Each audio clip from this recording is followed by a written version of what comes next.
Fala galera, sejam bem-vindos a mais um KiwiCast, o podcast da KiwiFi. Eu sou Marcelo Gualberto. Sou Bruna Rodrigues. E pra quem não conhece, o KiwiCast é o podcast que traz toda semana pessoas que fazem dinheiro através do marketing digital. E guys, o nosso convidado de hoje é especialista em comunicação e oratória, com foco no medo e controle emocional, utilizando a programação neurolinguística.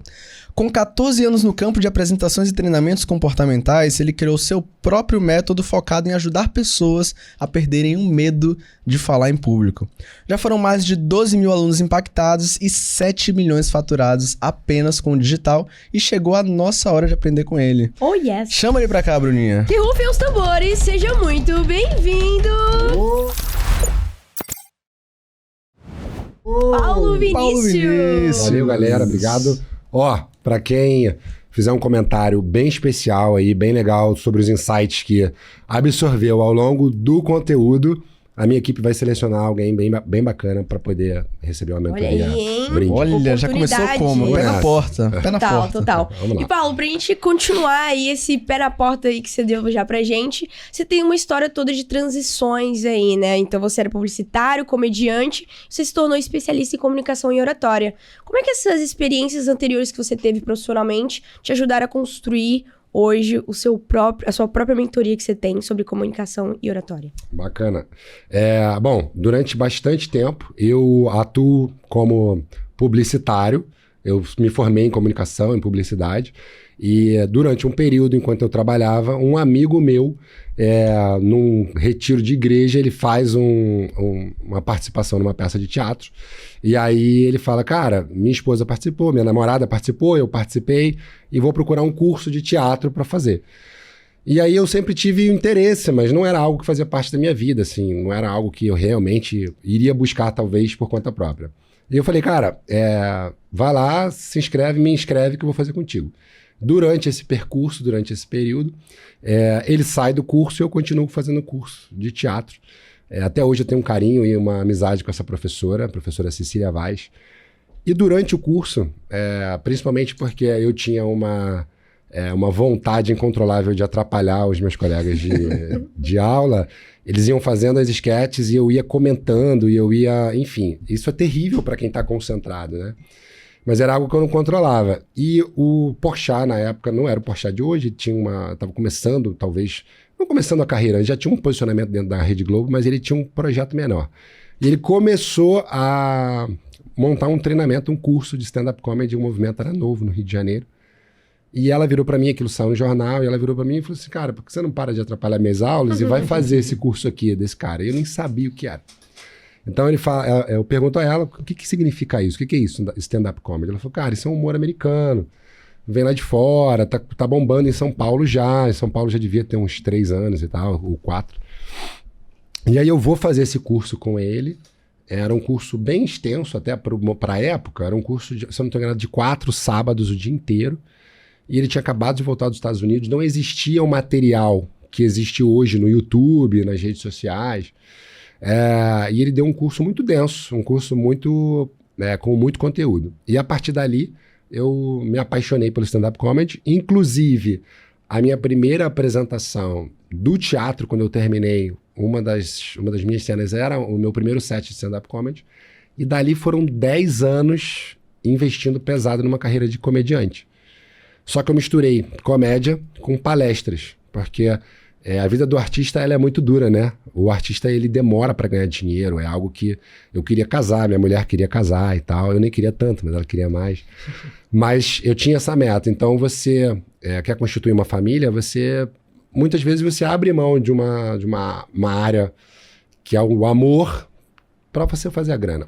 Então eu comecei a misturar a comédia com as palestras e deu muito certo, eu comecei a viajar o Brasil todo. E isso fez com que, mesmo eu não faturando muita grana, fez com que eu absorvesse e aprendesse muito sobre palco no jogo, no dia a dia. E aí, eu tô resumindo para vocês, e aí já em 2017 para 2018, eu já, 10 anos como investindo numa carreira artística, como comediante, eu já mais cansado daquilo, surge uma oportunidade de criar algo no digital. E aí, quando eu faço essa migração, eu já estava meio me desligando da comédia, do humor, mas eu trouxe toda essa bagagem para metodologia. Então eu trouxe um método de 10 anos de palco associado à programação neurolinguística e eu consegui fazer com que o meu aluno ele não só tivesse um desempenho acima da média, porque eu coloquei, inclusive no slogan do treinamento, logo no começo, que era mais que falar, impressionar em público. Então, o cara tem ali ferramentas para ele ter um desempenho acima da média, mas eu coloquei o que até hoje ainda falta um pouco no mercado, mas eu já vejo mais, que era o foco, o cuidado na primeira etapa.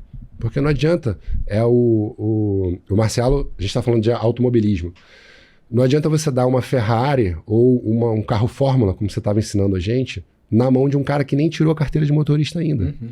Então, o cara que ele vai para o palco, ele precisa primeiro ter controle emocional, ele precisa estar tranquilo ali. Senão não tem técnica de oratória, de fala, de voz, diafragma, que vai fazer o cara ter um bom desempenho se ele não conseguir ficar tranquilão ali. Perfeito. É isso. Muito legal, porque é literalmente isso, cara. Tem pessoas que têm uma habilidade gigantesca para se comunicar, mas não têm a capacidade interna de lidar com os desafios psicológicos e emocionais para conseguir mostrar o talento. Mas antes de a gente falar nisso, a gente está com um especialista em comunicação, então para nós é super interessante porque a gente está aqui trabalhando com isso e é uma oportunidade que a gente tem de aprender com você. Mas não só nós, todo mundo do digital, porque em algum momento você vai precisar se expressar e mesmo que não seja em cima de um palco, que seja na frente da câmera, você precisa transmitir uma mensagem com segurança, de uma forma que as pessoas se conectem com você, e eu tenho certeza que a gente vai tirar daqui muitos insights para isso. Legal. Agora, falando um pouco dessa experiência com o Fábio Porchat, não necessariamente do Fábio Porchat em si, mas a gente, ontem batendo papo na Limousine, você falou vários nomes que hoje estão aí no topo da comédia, como é o caso do Thiago Ventura, Afonso Padilha, o Rodrigo Albani. O Albani, o Rafael Gunning, que é um amigaço meu, o Lucas Moreira. Tem uma galera que tá surfando uma super onda, que são super humoristas hoje, e que fizeram parte do meu mundo durante 10 anos, e que eu tenho carinho por esses caras, né? Não são pessoas do meu relacionamento hoje em dia. O Gunning, sim, o Lucas é um cara próximo e tal, mas que eu tenho muito carinho pelo Afonso, pelo Albani, que eu tive alguns contatos e tal, enfim. Isso deve ser uma experiência incrível, né? Porque é uma galera que você viu ali galgando os mesmos passos e que conseguiu vencer no área que é bem complicado. Mas falando desse período aí que você teve acesso a um curso do Porchat, que mesmo que na época não era o cara que ele é hoje, ainda assim você falou que transmitiu um conhecimento muito importante e robusto, que eu imagino que deva ter feito um impacto grande até na forma que você lida com o palco hoje. Então, quais foram os aprendizados que você tirou, que você consegue visualizar hoje, que fizeram a diferença para você ser esse cara especialista em comunicação e oratória? O Porchat, ele trouxe na época, eu me lembro com muita clareza disso, algo que depois eu implementei quando eu fui convidado para dar aula na Miami School. Ele trouxe uma forma de entregar o conteúdo visual. Então, ele colocava um DVD do cara e botava lá um DVD do Chris Rock. E conforme o Chris Rock aplicava uma técnica cômica, ele pausava e mostrava. Essa pausa, essa respiração, esse movimento de braço, essa caminhada para a direita, essa caminhada para a esquerda, tudo isso foi pontuado passo a passo. Então eu percebi que, como eu tive um aprendizado acelerado naqueles 4 sábados, eu percebi que aquela forma de ensinar, de mostrar, poderia gerar um resultado relevante. Então, lá na frente, 10 anos depois, quando eu começo a montar o Expression Mais, o treinamento de comunicação oratória, eu começo a mostrar para o cara que ele quer ter uma desenvoltura legal em qualquer ambiente, inclusive de frente para as câmeras, inclusive na hora de fazer um lançamento, na hora de fazer uma aula no Zoom, entregar uma mentoria, eu começo a mostrar que existem técnicas, que existem pausas, que existem... eu ilustro isso para o cara. Então, fica muito mais fácil dele entender e ele aplicar no dia a dia. Então, na minha memória, essa foi a metodologia que ele trouxe, de mostrar mesmo, falar, isso aqui é uma pausa, isso aqui não é, isso aqui... Porque não é só a escrita cômica. Existe a técnica da escrita, mas é um mundo muito vasto. E isso vem para qualquer área que você... Aqui é um palco, né? Verdade. Tudo é um palco. Eu costumo dizer que é o show. Qual é o show que você vai estar hoje? Se você vai falar no casamento, se você foi convidado para fazer uma homenagem no casamento da tua irmã ou do teu irmão, Aquilo é o teu show. O que você vai preparar para aquele show? Se você vai gravar um podcast ou se você vai gravar um story, aquilo é o show, aquilo é o teu show, aquilo é o teu palco. E aí você tem que olhar dessa forma para aquilo. E já que a gente tá falando sobre presença, estar no palco, o que uma pessoa pode fazer quando bate um nervosismo e as palavras não vêm, ou ele esquece ali o próximo tópico do que ele vai falar? Como eu posso seguir quando eu errar dentro do palco? Legal. Essa pergunta é boa, hein? Em cima do palco. Essa é boa. O que acontece é o seguinte, inclusive isso acabou se tornando a minha especialidade, porque eu notei que os meus alunos vinham por essa questão. Eu acabei de falar para vocês, o problema de instruir oratória é quando você não tem caminhos para fazer o cara ter esse controle. Porque ensinar o cara a falar não é tão difícil. Ensinar alguém a se posicionar não é tão difícil. Se você tem a técnica, você apresenta a técnica, a pessoa repete, ela vai aprender. O que é difícil é justamente você ter ferramentas para que a pessoa tenha segurança, para que a pessoa sente aqui para conversar com vocês e que ela não fique... apesar dela ter muito conhecimento, que a presença de vocês, ou da câmera, ou do bastidor, que isso não desestabilize ela. Uhum. Então, a programação neurolinguística, atrelado a essas ferramentas, fez com que o cara vinha para mim, eu tenho medo de falar em público. O cara já era um puto executivo. O cara já estava num nível hierárquico da empresa que... não sei como que ele chegou lá, mas ele chegou, ele coloca um assistente para falar, ele evita de se expor, mas chega um ponto que aquilo já gerou tanto constrangimento para ele que ele não aguenta mais. Então, as ferramentas da programação neurolinguística, elas fazem com que a pessoa ressignifique algumas coisas. Fazem com que a pessoa mude o valor que ela dá para aquela circunstância, para a presença daquele chefe, para a presença de uma câmera. Então, você vai falar para 200 alunos que você se arrebentou aí, fez uma venda, para 200, tem uma turma de 200 pessoas e você está um pouco tenso, um pouco preocupado ou preocupada. O valor que você dá não é de você desmerecer os seus alunos, pelo contrário, nós somos muito gratos, mas você tem que tomar posse daquele show, daquele palco e diminuir o valor daquele problema, entre aspas, na sua mente. Isso vai te dar muito mais tranquilidade para que a sua mente não acione gatilhos de sobrevivência, né? Legal. É isso, basicamente é isso. Tem uma analogia que às vezes eu carrego, que tudo na vida é tipo uma cebola. À medida que você vai descascando, tem mais camadas pra você aprender sobre. Então a gente tava falando de corrida. Aí eu falo, olha, tem um negócio aqui de pressão aerodinâmica, uma parada a mais que a gente não conhece. Nunca tinha ouvido falar da forma como você falou, nunca tinha ouvido falar. Pois bem, uma coisa que você trouxe pra gente nos bastidores, numa pesquisa que a gente faz, é que você falou da energia dentro do palco e da energia fora do palco. Isso é uma coisa que eu nunca ouvi falar. Então explica aí o que você queria dizer com isso, Paulo. Quando a gente tá... Eu tô aqui numa energia diferente da energia que eu tava quando a gente tava sentado no restaurante almoçando. Uhum. Vocês estão numa outra energia. É quase como se a gente vestisse uma capa. É quase um personagem. A energia de um palco ao vivo é diferente da energia para uma câmera. Então, por exemplo, quando você vai gravar os seus stories ou quando você vai fazer uma aula ao vivo, você precisa se colocar numa energia um pouco a mais, um pouco acima, porque o cara tá mais distante de você. Porque o cara tá mais distante de você. Ele tá lá do outro lado e ele precisa ter a percepção de que você tá com ele, a conexão mesmo. Então, você precisa realmente, sentou aqui, você vai gravar um conteúdo, você tem que internalizar que a sua voz tem que sair mais, o teu olhar tem que estar conectado. Eu tô olhando ali para a câmera, eu tô imaginando o cara do outro lado e eu tô falando com esse cara do outro lado. Então é sobre isso. Quando você vai entrar num palco, talvez vocês já tenham visto, jogador de futebol o goleiro, que ele bate numa baliza, bate na outra e volta. Uhum. O lutador de MMA que abaixa no chão, faz o sinal da cruz, bate no chão, dá um soco no chão. O palestrante, o Tony Robbins, que pula no palco, bate no peito. O que esse cara tá fazendo? Esse cara, ele criou um ritual. Muitas vezes, às vezes o atleta, ele faz isso inconsciente. Mas ele criou um ritual para ancorar uma emoção, para fazer com que ele se coloque num estado emocional de um dia que ele esteve bem, de sucesso. Então, esse aquecimento, ele não é à toa. Se você vai entrar num palco, talvez qualquer pessoa que já fez uma palestra ou já deu uma aula, sabe que, até um podcast como esse aqui, sabe que às vezes a gente começa mais lento e vai aquecendo e vai ficando melhor, certo? Uhum.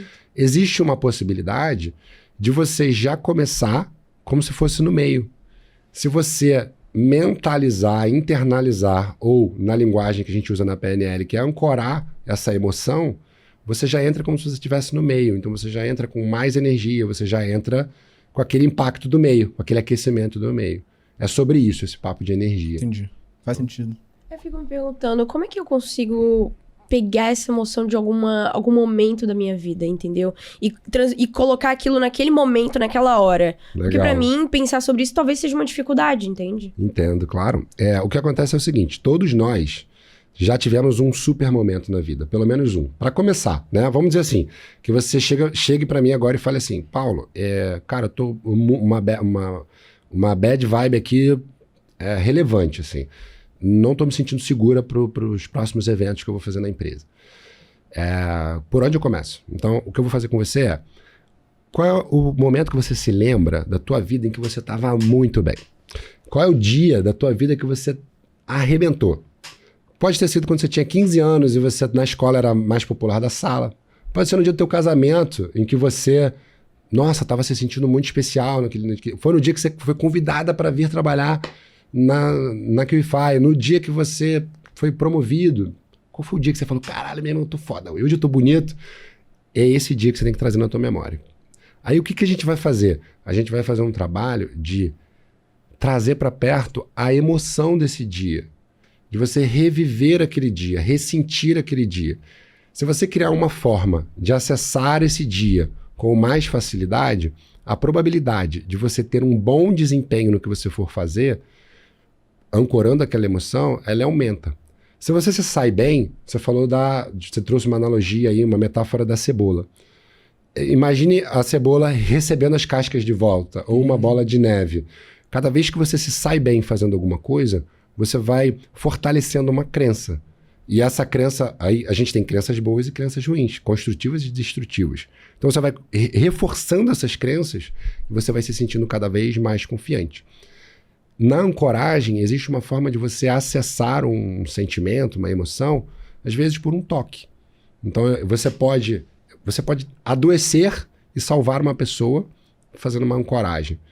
Por exemplo, se todos os dias o Marcelo encostar no seu ombro, apertar o seu ombro e falar que você é uma ótima apresentadora, durante 6 meses, mesmo que isso não te gere nenhuma emoção, porque a gente muda as nossas emoções ou os nossos hábitos por meio de repetição e por meio de um forte impacto emocional. Mas vamos dizer que você não tem um forte impacto emocional, mas todo dia o Marcelo aperta o seu ombro e ele fala, nossa, você é muito boa, você é muito boa, você é muito boa. Você vai começar a acreditar nisso. E isso é uma escolha sábia, a gente acreditar nas coisas certas, nas coisas que levam a gente para cima. Quando você começar a acreditar nisso, nossa, eu sou muito boa, eu sou realmente muito boa. O dia que você está para baixo, qualquer pessoa que tocar no seu ombro, mesmo que você não perceba, a emoção, a sensação de sou muito boa volta. Isso é louco, cara. Mas funciona, é assim que funciona. Então você cria caminhos, a gente cria caminhos, você vai fazer uma apresentação para 2.000 pessoas no festival da QIFI. Existe um caminho de te colocar num estado emocional para você entrar no palco, que pode ser por ancoragem ou por modelagem, que eu também passo para os meus alunos, para você entrar grande, para você entrar muito bem. E isso faz com que você, pelo menos, minimize a possibilidade de acionar um gatilho de sobrevivência, que é suar, tremer, gaguejar, que é primitivo, e você tem tranquilidade para ir lá entregar o teu conteúdo, fazer o que você tem que fazer. É isso. Perfeito. Nossa. A gente vai falar ainda sobre esses gatilhos que você trouxe aqui, mas antes falando um pouco ainda sobre essa questão de confiança, não só no palco, mas em si mesmo. Eu vejo que é muito comum as pessoas não acreditarem em si. E às vezes que, por exemplo, eu tive de subir no palco para representar aqui o Wi-Fi, por vezes eu também me senti nervoso. E eu tenho os meus caminhos mentais para tentar me equilibrar. Como, por exemplo, afirmações de poder. Não, eu posso, eu consigo, eu mereço, vai dar tudo certo. Hoje eu estava conversando com a Bruninha sobre... A gente estava batendo um papo com o Giovanni Amicarlo, o cara do o professor da oratória. Sei. E aí ele falou, cara, uma técnica boa é você se visualizar dando certo na parada. Então, você vai falar na palestra. Então, imagina você descendo do palco, o pessoal te aplaudindo, e você sentindo aquela emoção que tudo deu certo, pra você meio que já se colocar no estado de deu bom, ao invés de ficar, e se não der bom, sabe? Sim. Então, você deu aí o exemplo da técnica da modelagem. O que seria essa técnica da modelagem e quais caminhos você usa pra gerar uma confiança, tipo assim, imediata, pra eu conseguir subir no palco e executar bem? Legal. Eu vou pegar o gancho do que o Giovanni falou pra você. Por favor. Quando você faz esse trabalho de visualização, isso serve para qualquer atividade que você for fazer, não só para comunicação. A grande realidade é que essas técnicas para te ajudar a ter controle, elas servem para praticamente tudo, mas quando você visualiza, existem estudos sobre isso. A nossa mente não sabe o que é real e o que não é. Você pensou, se você pensar com um pouquinho de capricho, ela vai entender que aquilo está rolando naquele momento. E ela vai gerar uma emoção condizente com aquilo. Só que, além disso, quando você pensa, é como se você estivesse fazendo. Então, existem estudos que provam que existem sinapses acontecendo e você está gerando habilidade, mesmo sem estar fazendo. Os seus caminhos cognitivos se abrem, as informações passam com mais facilidade. Então, se a gente está falando assim, ó, pensa comigo assim, pensa que você gosta de fazer uma trilha, tá? Trilha de montanha. Beleza. Se eu for fazer uma trilha hoje sozinho, vamos dizer que eu tenho um facão para abrir a trilha está fechada. Eu vou abrindo a trilha e vai passar só eu na trilha, fechadinho, certo? Vai ser meio difícil de eu passar, vai ser muito mato, e, enfim, não sei se vocês gostam desse tipo de caminhada e tal. Não, você com quase 2 metros já dá trabalho, cara. Na volta, já vai ser um pouquinho mais fácil, porque já tem um caminho, e aí eu vou abrindo só um lado e vai... Quando eu chegar aqui de novo, eu vou falar assim, Marcelo, lá do outro lado é lindo, meu irmão. Tem um pôr do sol, tem um carro de automobilismo lá de corrida de céu. Tô indo agora. Vamos comigo? Aí você fala, vamos embora. Aí você vai de um lado com o outro facão, eu vou do lado de cá, a gente vai abrindo mais. Quando a gente chega lá do lado, a gente volta, abre mais um pouquinho. Quando chega aqui, a gente chama a Bruna para ir com a gente. Bruna, vamos com a gente? Vamos. Na próxima volta que a gente voltar com a Bruna, já passa uma Kombi ali, passa um Jeep. Então, o treino mental ou real, ele faz isso. Então, a gente desenvolve a habilidade da fala, de manual, de pilotar, de entrevistar. Então, quando você se visualiza, você não só está ancorando um sentimento bom de autoconfiança, de segurança, vendo aquilo acontecer, é como se a sua mente tivesse, tá acontecendo, tá dando certo. Então, quando for lá no palco mesmo, eu sei que eu posso porque já aconteceu, já deu certo, então eu sou capaz. E além disso, você realmente praticou, por incrível que pareça, saca? É louco. E a modelagem, né, que tu perguntou, cara, a modelagem é uma técnica apaixonante e extremamente poderosa que eu trago para os alunos e que, assim, se você entrar lá no meu Instagram, tem uns 500 depoimentos dos meus alunos, que são os melhores que eu botei lá em texto, que isso eles colocam dentro da plataforma. Por quê? São depoimentos que eles dão no primeiro módulo, nas primeiras aulas. Porque logo nas primeiras aulas, eu tenho um aluno que fala assim, cara, eu estava há 1 ano tentando resolver esse problema e, caraca, com um áudio que eu ouvi, eu já consegui lá na reunião do meu trabalho e falar coisas que nem parecia que era eu. Por quê? Porque tem exercícios como o da modelagem que eu vou explicar agora, que realmente eles são capazes de fazer você quase que se tornar uma outra pessoa. O que é a modelagem, pessoal? Preste atenção. Imagine assim, ó. Existem pessoas, existem circunstâncias, existem métodos que se tornam modelos. Tudo que a gente faz na vida, a expressão modelagem, hoje, ela é muito utilizada no digital, às vezes até um pouquinho desviada ali do que seria o ideal. Vamos modelar uma página, vamos modelar um criativo, e aí vem uma cópia braba. Mas é quase isso. O que acontece é o seguinte, tudo que a gente faz na vida é baseado num modelo. Hoje, a Bruna está aqui como apresentadora, entrevistadora, e ela tem modelos. Ela tem pessoas que talvez um pouco tenha sido você, um pouco a Carol, um pouco outros entrevistadores grandes do mercado, e a gente começa a observar o que essas pessoas fazem para ter um determinado resultado. Você escova o dente porque existe um modelo de escovar o dente, que foi o teu pai, a tua mãe, que te mostrou como é que escova o dente. Se o teu pai, a tua mãe, tem o hábito de escovar o dente em 30 segundos, dificilmente, até a sua fase adulta, você vai levar 3 minutos escovando o dente, que é o recomendado, né? Você passar mais tempo, menos força, mais tempo. Eu não sou dentista, mas eu vou falar. Mas a gente modela alguém. Uhum. Eu falei para você que estou estudando leilão, não vamos mudar o assunto. Você vai comprar um imóvel, você vai financiar um imóvel, existe um modelo. Você vai no banco, vai aprovar um financiamento, você vai falar com o corretor, você vai dar o lance, vai receber um e-mail, você vai pagar o imposto, vai pegar o registro, depois você vai lá, tira o cara do imóvel, vai desocupar o imóvel, depois você chama o corretor. Isso é um passo a passo, um modelo. E aí é que vem a maravilha da coisa, né? O John Grinder e o Richard Bandler, que são os caras que, não que 100% fundaram a parada, mas que fizeram um estudo mais robusto e desenvolveram a base da PNL, e depois o Tony Robbins vem disseminando isso alguns anos depois. Eles começam a perceber que a gente consegue modelar as emoções das pessoas. Então, assim, isso é muito foda, porque você não só consegue transitar entre uma emoção e outra. O Tony Robbins, ele mostra numa passagem dele que é impossível você ver uma pessoa feliz assim. E que você nunca vai ver um cara deprimido assim.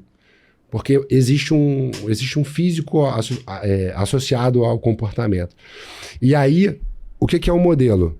Quem é o cara que você modela, que você pensa, que vai subir no palco para 2.000 pessoas, que não teria dificuldade nenhuma? E o exercício que eu faço com os alunos é o seguinte: você quer fazer comigo agora ou posso dar um exemplo aleatório? O que vocês preferem? Quero fazer. Vou fazer agora. Quer fazer? Ao vivaço. Qual dos dois agora? Vamos fazer com os dois. Vai os dois. Vamos os dois. Vamos dois. Pro palco, então. Ok. Fechou? Então, assim, ó. Eu quero que vocês pensem agora em 1 ou 2 pessoas que vocês admiram muito. Totalmente ligado ao palco.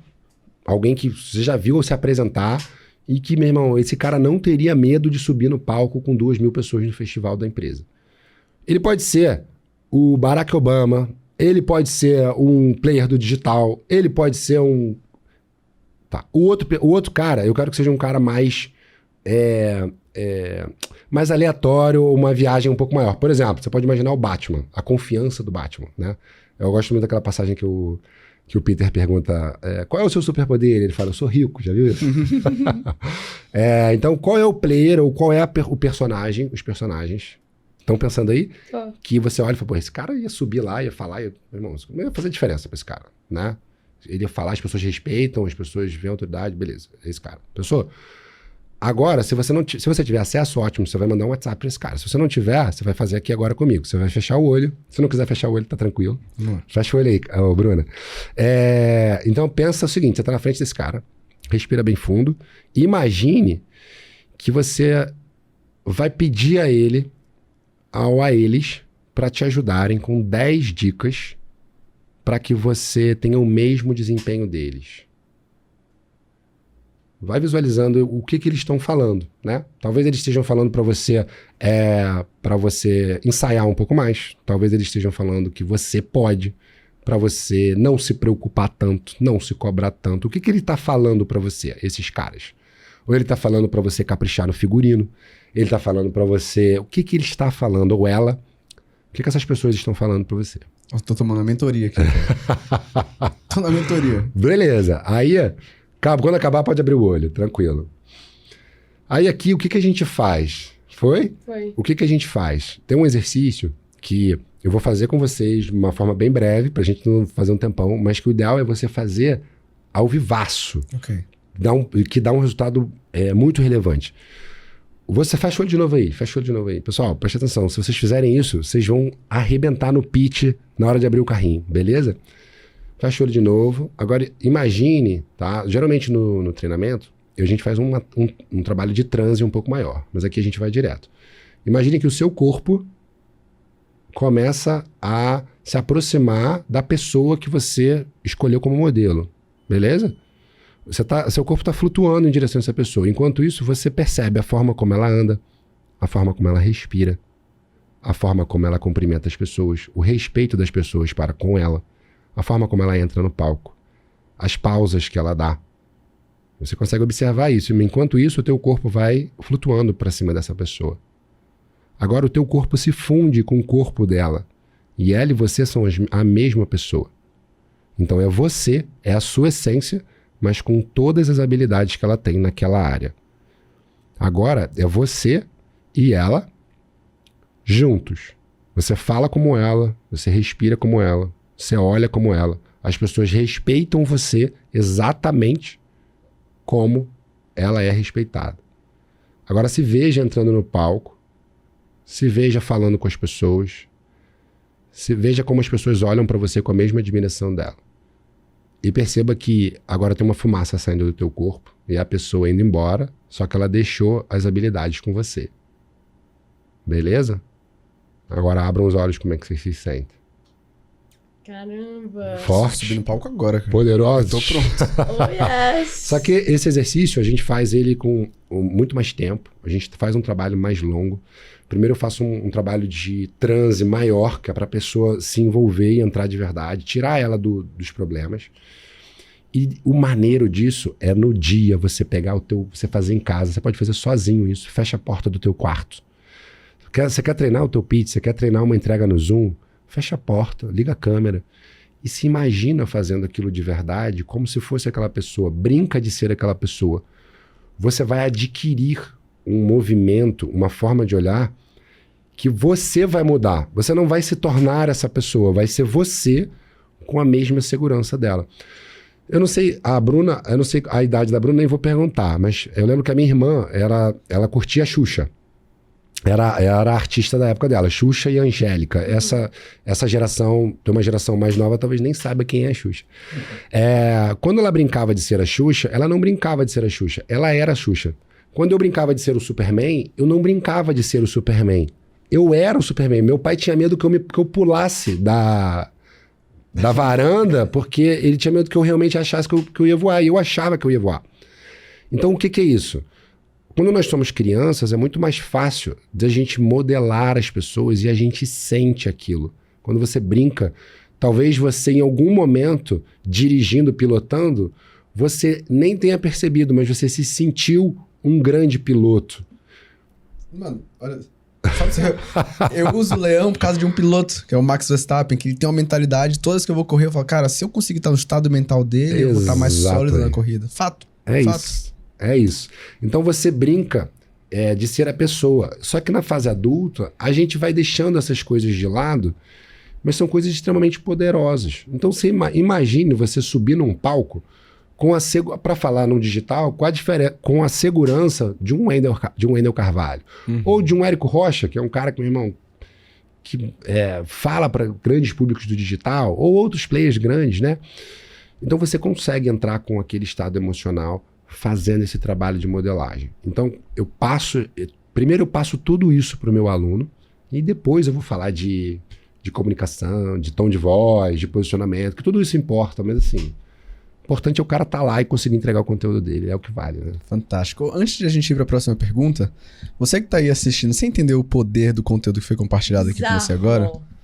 Então, se você entendeu, deixa o like aí pro Paulo, porque isso aqui foi bizarro. Legal. Muito obrigado, cara. Que conteúdo incrível. Junto, que bom. É algo pra se fazer repetitivamente, né? Muito bom. Pra você se sentir. É um tratamento, né? Sim, Você vai se tratando. E é algo que pode resolver um problema seu em um dia e pode resolver em 6 meses. Eu tenho alunos que levam um tempo maior para ter um resultado e tem alunos que falam, cara, ouvi um áudio, um dia, uma semana, cara, fez uma diferença relevante. Não recomendo que ninguém jamais deixe de fazer uma terapia, por exemplo, porque tem pessoas que têm uma superfobia de público, é um outro nível se torna literalmente uma patologia. E tem pessoas que vêm depois de 2 anos de terapia e resolvem, cara, no treinamento, sabe? Tem pessoas, e isso é tão poderoso que tem o efeito rebote, tem o rebote que fala, né? Tem um efeito inverso. Eu já tive mentorado que eu quase causei um problema na vida dele, porque eu não mapeei um problema que ele tinha muito relevante, pessoal. Eu não mapeei esse cara. Eu não deveria ter passado esses exercícios de modelagem para ele. E eu deixei ele com um empoderamento tão grande de um dia para o outro que ele quase fez uma besteira na rua. Caramba. É um cara que anda armado e tal. Enfim, ele pode, né? Ele enfim, ele é polícia e tal. E isso gerou um problema para ele. Depois ele me responsabilizou. Isso foi delicado. Então, é uma ferramenta com muita relevância, mas nunca larga a sua terapia. Inclusive a minha terapeuta, ó, eu volto em fevereiro. Olha lá, hein? Mas você falando sobre toda essa questão, inclusive a gente entrou aqui num momento bem imersivo, claro. Me veio na cabeça o momento que eu tô vivendo agora, que a gente inclusive tava conversando ali no almoço, quando a gente chegou ali, Marcelo ainda não tava. Mas eu comecei a mudar essa minha visão que eu tava conversando contigo, de medo de palco e tudo mais. E o que eu fiz pra isso? Eu não sei se isso é certo, mas isso é uma forma que eu encontrei de amenizar, talvez, o impacto que estava sendo causado na minha cabeça. Por eu mesma, no caso. Eu pedi pra Evelyn, ela é nossa colaboradora aqui na QIFI, ela imprimia um cardzinho, uma ficha, como se fosse uma ficha mesmo de palco, sabe? Pra eu começar a meio que colocar na minha cabeça o momento que eu vou viver ali, entende? Pra eu meio que sentir a emoção do que eu vou viver e quando eu pegar naquela ficha, meio que dá uma giradinha na minha cabeça. E aí todos os dias eu meio que pego a fichinha e eu finjo mesmo que eu tô falando com um monte de pessoas na minha casa. Perfeito, Nossa. é exatamente isso. Inclusive, a ficha não só pode e deve ser usado. Eu tava falando pra ela ainda agora no almoço, é que muita gente acha que você subir no palco sem nada, só com o microfone, que, pô, esse cara é foda, maravilhoso. E a grande realidade é que na etiqueta da comunicação é falta de respeito você entrar para falar para um público sem um material de apoio. Não significa que você tenha que ficar olhando um roteiro ou que você tenha que ficar olhando para trás para ler um slide. Não é isso. Mas o ideal é que você tenha as fichas, sim, com os seus tópicos ali na sua mão, e que nos momentos em que você sentir que é necessário, você olha, eu tô aqui, e você segue em frente. Você não tem que ficar olhando, lendo a ficha. Mas isso minimiza ou quase reduz a zero a possibilidade de você se perder 100% no palco, de dar, se por algum motivo algo te desestabilizou, você tem um material para você consultar, onde eu tô nesse tópico aqui. Pronto, acabou. E além disso, você está fazendo uma ancoragem de emoção, de estar naquele ambiente, né? Isso vai ficando comum. E o que acontece com muita gente, às vezes o cara vai fazer um TCC. Então, na programação neurolinguística, eu falo isso, eu falei isso num outro bate-papo que eu tive, tem uma fala, uma máxima que diz que é muito maneiro, que fala assim, o mapa não é o território. O que significa isso? Quando eu estava na minha casa pensando no podcast, eu estava no meu escritório, na minha cadeira, na minha mesa. Minha mesa não tem essa curva, na minha mesa não tem esse microfone, na minha mesa a cadeira é diferente. Então, por mais que eu estivesse lá pensando, não, vou sentar assim, vou ficar bonitão no podcast. Aqui é diferente. Então, a gente está falando de Nova York. Você pode olhar o mapa, você pode se preparar para a viagem, para o passeio. Quando você chegar lá, tem trânsito, tem sinal, tem cone, tem fumaça. Então, o mapa não é o território. Só que quando você vai para o palco, ou vai gravar num ambiente, num estúdio, ou você vai dar uma aula no teu Zoom, quanto mais você faz próximo do que vai ser, o que eu quero dizer com isso? Cara, tu vai falar para uma câmera, treina olhando para a câmera. Se você vai usar um microfone, que eu faço com os meus alunos, o que você tem em casa aí? Você tem uma escova de cabelo? Então pega a escova de cabelo, você tem um lápis, pega e finge que é o microfone. Porque a tua mente vai acostumar a você entregar o conteúdo com o microfone na posição certa. Você não vai se distrair, daqui a pouco você está falando igual um cantor de rap. Então, é legal essa coisa da ficha, porque realmente vai te deixando mais preparado mesmo. Legal. Você comentou com a gente nos bastidores sobre a criação do seu produto, que na criação do seu produto de oratória, ela surgiu de uma necessidade pessoal. Então eu queria entender um pouco mais sobre isso. Que momento foi esse que você estava vivendo a ponto de gerar essa necessidade? Como é que isso se tornou uma virada de chave em sua carreira? Legal, cara. O que acontece é o seguinte. Durante bastante tempo, como eu comentei aqui mais cedo, durante 10 anos eu investi numa carreira de humor. Era um sonho, era um desejo, a carreira artística. Quando eu migro para o digital, eu me desligo totalmente da carreira artística. Foi assim, da água para o vinho, porque eu já tinha vivido um luto eu já tinha passado por um período difícil, então eu já estava desligado. Eu só estava preso pelo meu ego, pela vaidade e tal. Quando surge o digital, eu não queria mais estar de frente. Porque o que acontece? Quem aí vive da imagem, a galera do digital, que treina o digital, vamos dizer assim, essa galera, ou a gente, artista, a gente vende uma imagem de sucesso o tempo todo. E isso é muito desgastante. entende? Uma coisa é eu trabalho com oratória. Quanto mais sucesso eu mostro, beleza, maior sobe o ticket do meu produto.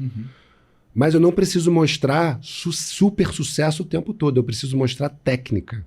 E eu vou ter o cara do high ticket em algum momento. Mas se você vende um sucesso financeiro para o outro, você precisa ter sucesso financeiro o tempo todo. E não é a realidade. Então, não acreditem muito nisso. E a carreira artística, ela te traz isso também. Você precisa ter sucesso. Você, para ser artista, você tem que estar na TV, ou você tem que estar em cartaz, ou você tem que ter grana. Então, você não pode pegar um ônibus. Você não pode ser reconhecido no ônibus, porque se torna constrangedor. Tem um amigo meu do SBT, que até pouco tempo atrás ele não tinha carro, ele trabalha no SBT. E ele era indagado. O que você está fazendo no ônibus, cara? Saca? Porque as pessoas viajam nisso. Então eu não queria mais estar de frente, cara. Eu não queria mais me expor. E na época, a gente resolve lançar o meu sócio, o Thiago. E o que aconteceu? A gente criou um produto baseado numa experiência que ele tinha Era uma empresa que vendia lingerie no atacado. Então ele é à frente do produto. E eu vinha para fazer o bastidor. Para fazer página, para editar vídeo, para fazer toda essa parte que fica no backstage. E ele vai fazer tráfego também. Beleza, a gente trabalha 6 meses ou 5 meses, alguma coisa assim, com muito afinco e não deu certo. E com dívida já, com, enfim, 10 mil reais em dívida no cartão de crédito para comprar ferramenta, enfim. E aí nesse inteirinho a gente senta, né, e fala, e aí, cara, o que a gente vai fazer? Eu perguntei a ele, o que a gente vai fazer com esse conhecimento? Porque foram 5 meses de muita imersão. Então ele falou, cara, não sei, vamos tentar lançar você. Cara, tá bom, vamos tentar. E aí a gente reduz o tempo de trabalho, a gente faz o trabalho em 2 meses, ou em 3 meses, e também não deu certo, também não dá certo. Ele conta essa história aqui também, já num outro podcast. E aí a gente meio que já é final do ano, a gente passou um ano inteiro assim, já é final do ano, a gente meio que... Cara, eu falei pra ele, eu preciso descansar, porque assim, aí a gente já tinha uma dívida de 20 mil, eu já tinha uma dívida de 20 mil, e eu precisava desacelerar, eu precisava voltar a comer no tempo normal, voltar a ir pra academia, porque eu chegava na casa dele 8 da manhã e saía 11 da noite. E aí ele ele vira pra mim e fala, cara, vou fazer um teste aqui de botar o produto pra vender mais barato e tal. E aí começou a vender no Perpétuo. E aí eu viro pro perfil e começo a me dedicar um pouco mais ao perfil. E aí eu vou me aprofundando mais nas técnicas, e vou estudando, e vou fazendo formações e tal. E aí a coisa vai ganhando mais peso. Então foi realmente um momento de, assim... até acho que é o Pablo Marçal, que eu vi uma vez falar que... Ele falou assim, eu já tentei sair disso e não consegui, é a minha missão de vida. Ele fala um parado assim, né? Que Deus quer que eu fique aqui e tal. E comigo é um pouco essa porra também, cara. Assim, eu já tentei sair do front algumas vezes e acaba que assim, cara, eu tenho que estar ali por algum motivo. E aí eu volto. Ou pela grana, ou porque eu tenho que ajudar alguém, ou porque... Aí quando eu vejo, eu tô indo e eu sigo. E é isso. Perfeito. E Paulo, você trouxe, na verdade, muitos tópicos que, inclusive, eu fiquei, assim, querendo falar sobre todos eles, porque são todos muito relevantes, na minha opinião, pra mim, inclusive, experiência pessoal mesmo, profissional, no caso. E um tópico que você trouxe bem importante que eu queria que você comentasse aqui foi sobre a importância... Eu até anotei. A importância da preparação sobre o improviso em apresentações. Como é que isso funciona? É porque eu sempre falo, Bruna, que isso é motivo até de polêmica. Mas eu falo sempre que não existe improviso em comunicação. Não existe. E tem player no digital, principalmente, o cara fala, não, eu entro aqui e faço. Player grande. Eu entro aqui e faço, não treino nada e não olho nada. Às vezes minha equipe bota o slide lá, eu nem sei e tal. Enfim, minha visão, isso é um puta desrespeito com o teu público. E eu tenho certeza que se esse cara fizesse o feijão com arroz, a conversão dele seria maior. Sabe? Aquele professor que você vê arrebentar no palco, aquele palestrante que você vê e você fala, nossa, esse cara nasceu para isso. Esse cara, ou ele faz aquilo todo santo dia, ou ele treinou muito para estar ali. Eu me apresentei em mais de 100 e tantos lugares ao longo dos últimos 14, 15 anos.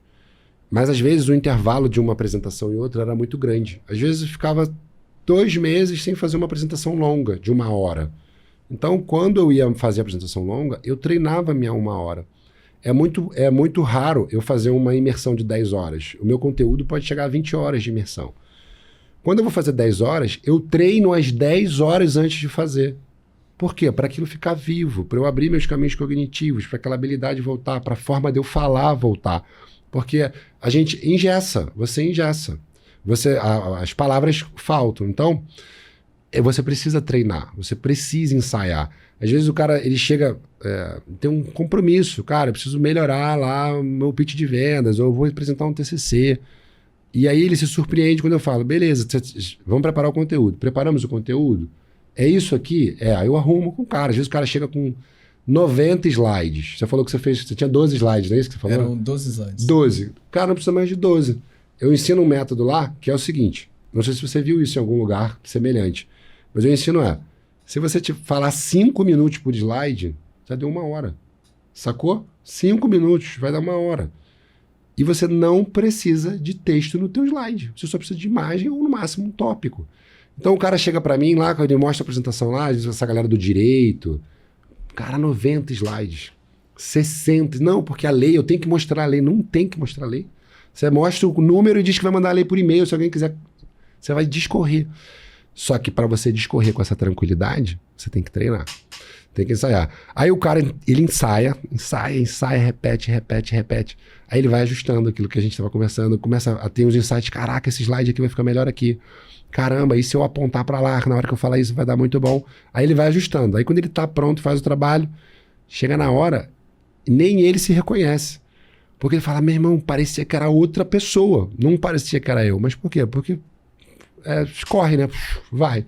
Então, é isso. Se você quiser arrebentar, você tem um compromisso, você vai entregar uma aula, teu aluno, é um pitch, é uma mentoria, é uma palestra, é um convite que você está tendo para participar de um festival.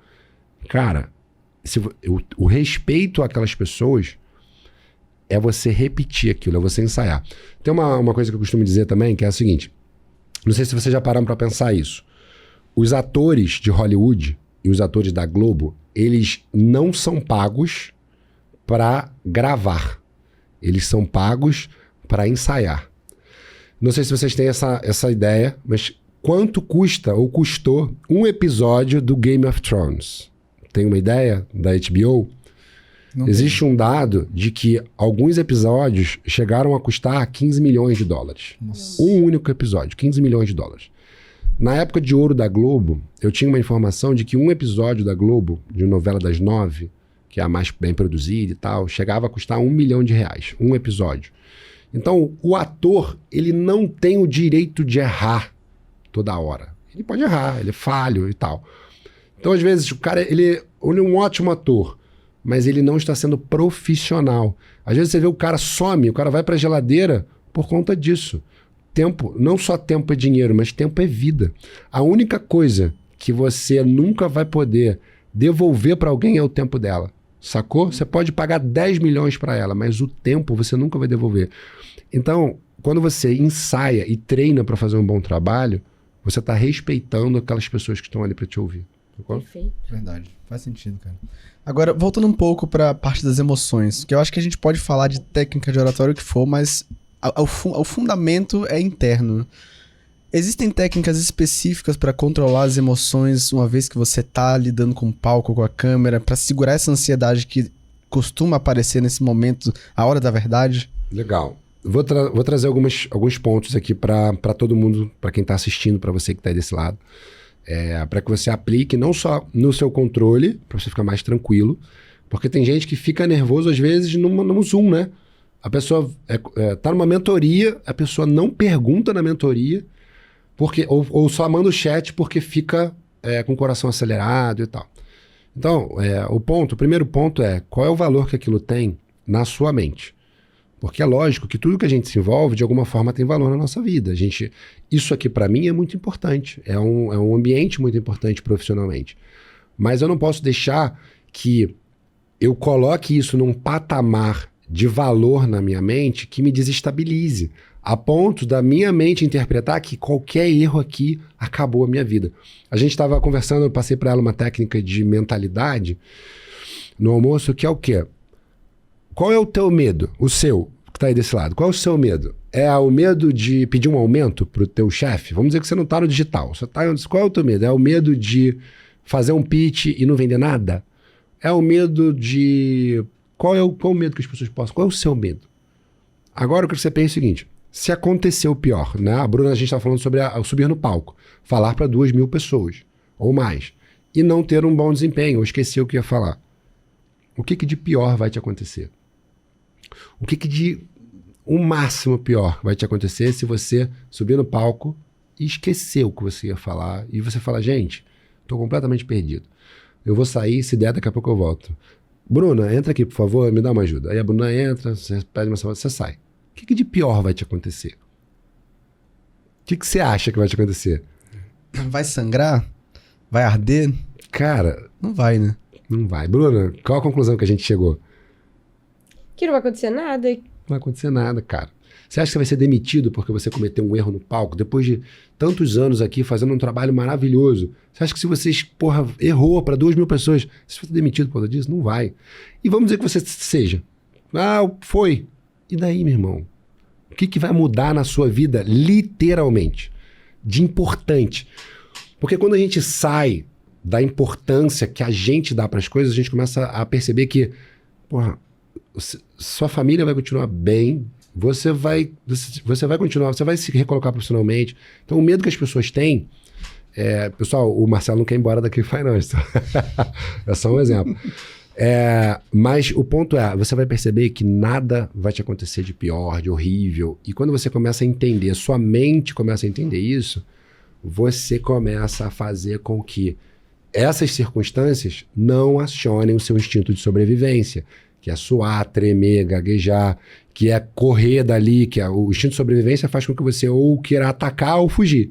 E geralmente você vai querer fugir, você vai fugir. Então você vai ficar tranquilo. A tendência é que você fique mais tranquilo. E tem técnicas para facilitar que você tenha não só para que você se desconecte um pouco de si, do julgamento. Por exemplo, quando você for falar... Quando eu vou fazer uma aula no Zoom para uma pessoa, o que eu faço para me conectar com aquela pessoa e não ficar me olhando o tempo todo? Eu pego a janela do meu notebook, eu diminuo ela para ela ficar bem pequenininha e eu subo ela para ela ficar bem pertinho da câmera. Então, o que eu estou fazendo? Eu estou olhando para a pessoa o tempo todo, eu não estou olhando para mim, mas ela acha que eu estou olhando para ela, porque eu estou praticamente olhando para a câmera. Saca? Se você vai gravar um vídeo no seu celular, muitas vezes gera uma dificuldade de você olhar para a câmera. O cara fala olhando para ele mesmo. Quando você não se conecta com você e sim com o outro, você só fala, você relaxa. Então esse é o caminho, esse é um caminho também. E quando a gente pensa, por exemplo, tô lá falando para um monte de... um público mais de 100 pessoas, digamos assim. Tem alguma técnica para onde eu não posso olhar, para onde eu tenho que olhar? Porque tem gente que fala para você só olhar para cima das cabeças, né? Não olhar literalmente ali no olho. Mas tem gente que gosta de olhar no olho. Mas e pra aquela galera que realmente tem essa questão mais forte de timidez, de medo de falar em público, pra onde ela tem que olhar? Realmente tem isso de olhar num ponto cego? Como é que é? Legal. O ponto é o seguinte, vamos lá. Da mesma forma que eu falando para uma câmera, o ideal é você imaginar outra pessoa do outro lado, isso te ajuda a se conectar, faz com que a pessoa realmente... Eu tenho certeza que se você que está desse lado aí, quando eu olho para a câmera, você se conecta um pouco mais. Dessa mesma forma, quando tem 100, 200, 1.000 pessoas numa plateia, aquilo vira um bolo. Só que é um bolo, mas são indivíduos. Eles estão te vendo como um... Você tem que criar uma forma, por meio de um método, de fazê-los se sentir indivíduos. Para quê? Para que eles se sintam vistos, para que eles se sintam participando. Você falou a gente estava conversando sobre séries e o Marcelo trouxe o The Office, né? Que ele olha para a câmera. A gente chama isso de quebrar a quarta parede. Quando você quebra a quarta parede, o cara fica com medo de você mexer com ele. O cara fica com medo de você interagir naturalmente.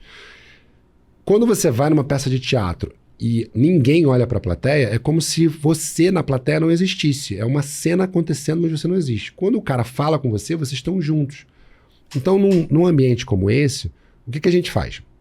Na época da comédia, como o ambiente é escuro, eu sempre pedi uma luz branca na minha cara. Então eu ficava iluminado, e quando você tem uma luz contra, você não enxerga o que está lá atrás porque está escuro. Só que o ponto é, eu não podia falar olhando para a luz o tempo todo, porque eu perco a conexão. Então, nesse caso, que eu não estou vendo, literalmente não estou vendo ninguém, e isso pode acontecer numa apresentação, você imagina as pessoas, como você trouxe, e você vai variando o seu olhar como se você estivesse vendo as pessoas. Então, você sabe que o palco, a plateia termina lá daqui a 5 metros, lá na frente. Então você vai olhar para cá e você vai olhar lá no final como se você estivesse vendo as pessoas. No teatro, nessa época, aquilo que a gente falou dos engraçadinhos, alguém fazia uma piada aqui, uma brincadeira na plateia, eu não via o cara, mas eu ouvia que o som veio daqui. Então, a gente está falando dos humoristas, né? É isso, os caras não estão vendo a plateia. A gente falou do Padilha, ele não tá vendo a plateia, mas ele ouve e ele vai falar: o que você falou aí? Você é casado? Aí o cara acha que ele tá vendo ele. E o cara já se ajeita: sou. E aí ele pode vir e pedir uma luz pro cara: acende uma luz ali. E ele vai conversar com aquele cara. Então você interage e isso gera uma puta de uma conexão. No ambiente onde você vê as pessoas, e você se desestabiliza um pouco olhando nos olhos, isso acontece com muita gente. Eu aprendi com uma aluna minha, uma médica, que essa região se chama glabela. Eu chamava cientificamente de entre os olhos. Ela é cirurgia plástica. E ela falou, na glabela. Então, quando você olha aqui, e você estiver nessa distância que a gente está aqui, que tem um pouco mais de 1 metro e pouquinho, a pessoa que está na tua frente, ela tem a impressão que você está olhando nos olhos dela, mas você não está. E você acaba não se desestabilizando pelo olhar dela, entende? Legal. Então você vai fazer isso no palco com as pessoas que estão na frente. As pessoas do meio você vai usar a técnica de imaginar e você vai se conectar com barulho. E qual é a importância disso? Talvez vocês já tenham visto em algum lugar, alguma reunião, algum lugar em que assim, se eu tô aqui falando com o Marcelo, se eu tivesse inseguro aqui e eu estivesse falando com a Bruna, e a Bruna tivesse assim para mim o tempo todo e o Marcelo com uma cara de desconfiado, a tendência é que eu só fale com a Bruna, porque ela tá me validando, sacou? E às vezes num palco você nem percebe isso, você tá falando para 2.000 pessoas, e você percebeu que a galera da esquerda, ela tá muito conectada com você, mas a da direita, a galera tá assim, ó, pra você. O que você faz? Muita gente se conecta ali. O ideal é o quê? É que você vá para quem tá desconectado. Porque é quem tá desconectado que precisa de você naquele momento. Então, é basicamente esse cuidado que você tem que ter com a plateia. Nossa, tá dando pra pegar dicas pra botar em prática, com certeza. Falando de público, ontem, inclusive, eu tirei parte dessa dúvida que eu vou tirar aqui agora com você, que eu falei, cara, na comédia, eu acho que é um dos públicos mais difíceis de lidar, porque você tá ali pra fazer a galera rir. Então, às vezes, o comediante, ele vai entrar, fazer um show de stand-up comedy, ele vai fazer as piadas e ele não tem a validação da risada. E aí é chamado, o público difícil, né? Então, existe alguma técnica pra você subir no palco e dominar o público logo de cara, de uma forma que, tipo assim, eu faço isso ou aquilo e eu gero um interesse em mim a ponto de que o público é meu? Isso, é legal. O que acontece é assim, a gente conversou sobre isso ontem, né? Ninguém, nem na face da Terra, que trabalhe com algo parecido, de disposição, lida com mais rejeição que um comediante, que um humorista. É muito mais fácil subir no palco e fazer um treinamento comportamental hoje do que era fazer comédia antigamente. É extremamente mais fácil. Inclusive, se a gente estiver falando de um profissional que não tem aquela responsabilidade de realmente gerar uma transformação no público. Ele vai entregar um conteúdo. É quase um professor. O comediante, ele tem um papel de fazer as pessoas rirem. Elas pagaram para rir. Tá entendendo? Elas estão pagando para rir. Então você precisa, é o seu trabalho fazê-las rir. Você não pode não fazê-las rir. E aí, nesse ponto, é importante entender que a plateia, ela é um organismo vivo. Você pode ter a plateia do seu lado e você pode não ter a plateia do seu lado.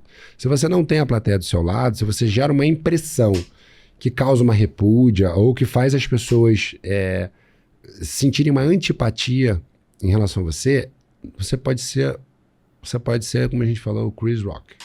Você pode ser, cara, enfim, o Jim Carrey. Você não vai fazer a plateia ir, irmão. Não vai fazer. Então, não só para um show de comédia, mas para uma aula, uma palestra, um podcast, enfim. Você criar caminhos de trazer a plateia para você logo no começo. Então, numa palestra em que você... Vamos dizer, você é um cara que, apesar de já estar na casa dos 30, você aparenta ser um cara muito jovem. Então, se você vai falar para um grupo de executivos na faixa dos 50 anos, se você não trouxer uma autoridade transferida pela empresa que você está indo, ou vamos dizer que seja pela QIFI, vai vir um cara foda da QIFI aqui, os caras lá vão ouvir isso, e a autoridade da empresa vai ser transferida para você. Ou se você chega lá e um super diretor da empresa te apresenta com esse menino aqui, ele sabe muito, então ele está transferindo a autoridade para você. Isso vai facilitar o teu caminho. Mas se você chegar lá sem ninguém te conhecer, você precisa ganhar essa galera para eles te ouvirem, porque senão não vão te ouvir. E aí que entram caminhos para você criar rapport, se conectar. Então, tem que fazer uma pesquisa. Você tem que saber quem são aquelas pessoas. Tem que saber qual é o mundo daquelas pessoas. Às vezes é uma coisa que você comenta da cidade. Vamos dizer, a gente está aqui em Balneário e a cidade fica lotada. O cara que é local, ele não gosta dessa época em relação a isso. Porque, é trânsito, é turista, é gente pra caramba, é tudo cheio. Então, se eu venho fazer uma apresentação aqui para um grupo que eu sei que é daqui e eu faço um comentário, uma brincadeira, você tem que ter bom senso e bom gosto, né? Mas você faz uma brincadeira logo de cara com relação a isso que você sabe que desagrada, na mesma hora o cara fala, pô, esse cara, ele me conhece, esse cara ele sabe com quem ele tá falando. E aí ele se abre pra você, fica muito mais fácil. Boa. Legal. E você tem mais aí de 12 mil alunos e com certeza deve chegar uma galera que... Oi? Sorry, falei é aluno. Perdão, Bruninho. Eu falei coisa? Eu falei. Tá, desculpa. Não. Você é coisa, é gente. Sim, justo. Então, você tem mais de 12 mil alunos. Toda essa galera que chega até você, qual é o ponto em comum de dificuldade com relação à oratória que eles têm? São 12 mil. A gente não tem, assim... Existe um ponto de maioria, né? Que é o que eu mapeei em relação justamente ao medo. Eu adoraria, de verdade, criar um produto em que eu só ensinasse a técnica. Porque seria muito mais fácil. Eu sou um player do mercado com uma puta dificuldade em criar uma esteira de produtos que seja vertical. Muita dificuldade. Por quê? Porque o cara vem com uma dor muito pontual, no meu caso. Ele vem com uma dor que ele vem, resolve e vai embora. Ele não vem... hoje os meus produtos, eles estão numa esteira horizontal. Então, assim, eu tenho um produto de comunicação oratória, eu tenho um produto de mentoria. Alguns caras da oratória se interessam pelo digital e vão migrando para ali. Alguns caras do curso acabam subindo para a mentoria. Mas eu ainda não tive, por exemplo... um bom produto em grupo que tenha funcionado de verdade. Por quê? Porque o cara vem com essa dor, que é o que você me perguntou sobre o que é incomum. É um medo de se expressar, é um medo de passar vergonha, é um medo do constrangimento. E quem tem esse medo, geralmente, ele não quer se expor para o outro. Você pensa comigo assim, tem um exemplo que eu dou, né? Não sei se eu posso falar isso aqui, mas imagine assim, se não puder, vocês cortam, tá? Você imagina assim, um grupo de homens que estão falhando na hora de ir lá e mostrar o trabalho. Ok. E aí, o Marcelo monta uma mentoria para ensinar esses caras como não falhar na hora certa. Beleza? Não sei se eu sou o cara indicado, Meu irmão, você acha que vão ter 20 caras num grupo do Zoom que vão ficar fraternizando as suas dificuldades? Eu acho que não. Os caras não vão, cara. Se não for no individual, vão. Mas no grupo, não vão. O meu produto, ele pega parecido com esses caras, porque vem o profissional, quando eu estou falando de mentoria, eu já fiz esse teste em grupo. Você traz o profissional que ele tem uma reputação enquanto gestor. Então ele chega ali e ele não quer ficar falando para todo mundo que ele não consegue falar. Que ele se tornou gerente, ele não quer mostrar vulnerabilidade para o subalterno dele, sacou? Então, assim, acaba que eu tenho um produto, que ele resolve uma dor muito imediata. O cara vem ao mesmo tempo que é maravilhoso, porque é uma dor global. O cara chega, resolve e vai embora. Entende? Ele não vai ficar ali. Diferente de um produto digital que você entra, você atingiu 10 mil de faturamento, agora você quer 50. E, vou subir de nível, vou para uma mentoria. Depois você vai para um mastermind, depois você quer 100 mil. É diferente. Então, mas o ponto como esse é o medo, que a maioria das pessoas tem a dificuldade e tal. Agora tem a galera que vem pela técnica, porque o Expression Mais, ele se tornou um treinamento. Na época a gente conversou muito sobre isso, depois de um tempo, sobre desmembrar o curso e tal. Eu não quis fazer, mas ele é um treinamento que ele é muito completo, porque você pega desde a parte da autoconfiança, que são os 3 pilares que eu falo: autoconfiança, oratória e apresentações. Você sai da parte da autoconfiança, você aprende sobre oratória e você aprende apresentações, você aprende a palestrar. Você sai de lá um palestrante, se você quiser. E tem pessoas que vêm por isso, que vêm para falar na empresa e tal. Entendi. Quero que você me ajude com uma dificuldade que eu tenho sobre oratória. Não necessariamente sobre oratória, mas eu cresci com alguns problemas respiratórios, tenho muita rinite. Inclusive o Cantor tá ali sempre me ajudando, ele já trouxe aqui um papelzinho, porque o meu nariz tá sempre me incomodando, cara. Inclusive eu lembro quando era jovem, até fiz por alguns meses fonoaudiologia, porque eu falava totalmente pra dentro. Hoje ainda é um desafio, um pouco melhor, mas ainda é um desafio. Então, existem técnicas para melhorar a dicção? Existe. E a técnica mais utilizada é a mais disseminada, né? Que é a da caneta. Que é algo que todo mundo ensina e tal, porque é muito prático de fazer. Procura aí no podcast aí, deve ter alguém ensinando. Tem. O do Giovanni da Giovanni, ele traz. Ensinaram. É isso. O que acontece? Por que essa técnica funciona? Ele explicou por que funciona ou ele só ensinou a fazer? Cara, eu confesso que eu não lembro, mas é possível que foi um podcast robusto. Tá, posso só relembrar então por que funciona, Giovanni? Se não for isso, também a gente troca essa ideia depois. Mas por que funciona? Primeiro, porque é algo que qualquer pessoa tem na mão para fazer e é uma técnica que você pode fazer sozinho, porque algumas técnicas de fonoaudiologia, minha irmã é fonoaudióloga, algumas técnicas, elas colocam em risco a tua corda vocal, por exemplo, a tua arcada dentária. Funciona porque assim, quando você falou que fez capoeira 4 anos, eu fiz um tempão também, fiz quase 9 anos. Você chegou a praticar, Marcelo, uma atividade física como a capoeira, de soltar uma pernada? A Bruna já fez alguma luta, assim, alguma coisa de movimentos? Quando eu era criancinha, bem pequena. Chegou a colocar algum peso na perna, caneleira, para o movimento sair mais rápido? Fez? Quando você faz um golpe, um movimento com a caneleira, qual é o intuito daquilo? Não é só tornar a sua perna mais forte. Aquilo é fazer com que a sua mente seja capaz de dar um impulso de movimento maior do que você precisa para fazer aquela velocidade. Então você faz o movimento com aquele peso, você se torna mais forte, mas além disso, quando você tira o peso, o que acontece? Você nem percebe, a tua perna voa, porque o comando da tua mente, ela vai fazer com que você movimente como se estivesse com peso ainda. Então a técnica da caneta é basicamente isso. Quando você fala com a caneta, você é obrigado a usar mais músculos da tua face.